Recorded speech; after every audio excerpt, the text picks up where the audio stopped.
this video, I'm going to show you how to live stream with your Sony A7 and what you're going to need. The very first thing you want to do is go into your menu settings and go to your setup.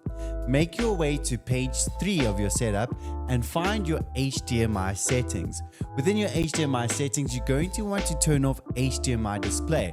This will prevent settings like ISO and autofocus and all of those, and shutter speed, all of those coming up on your screen or in your live stream in OBS or slubs or whatever you're using to live stream. The second setting that you want to navigate to is your video settings.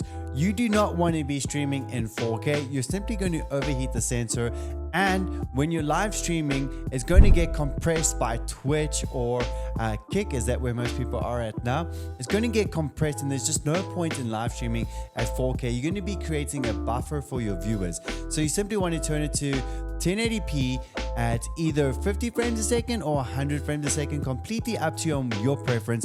I've streamed at both 50 and 100, haven't seen too much of a difference, so I simply now prefer to just stream at 50p, set my shutter speed to 100. Make sure that your shutter speed is always double your setting. Don't forget to change that. Now, the next thing to make sure that you do not do is use a USB to stream. Yes, it is possible to have that USB power your computer, but you're going to overheat your camera, because when the power is coming from your battery, it overheats it completely. That is what a dummy battery is for. In the description, I'll have a link to the exact dummy battery that I use for my Sony A7 for my live streams. And yes, I have live streamed for over 4 hours and haven't experienced a single issue with overheating.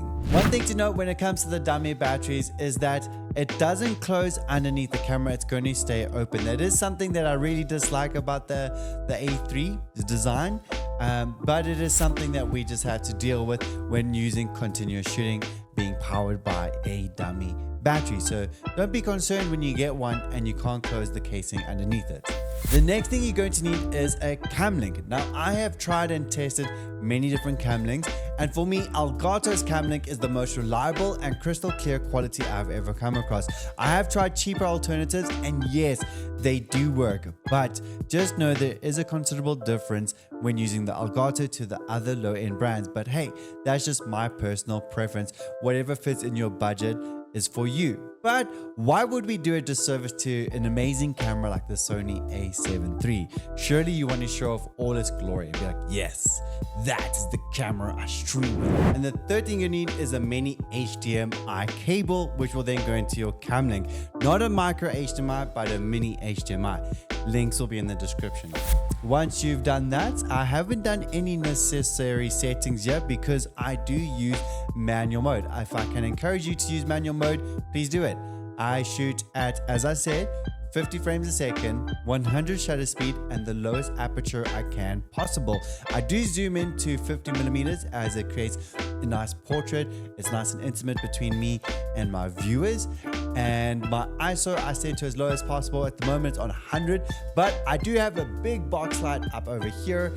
I do have this incredible tube light, which I have a video out about right now if you want to head over. It's under $50. So if you want to check out that video, I'm going to see you there in the next few minutes, because lighting is the most important asset that you have.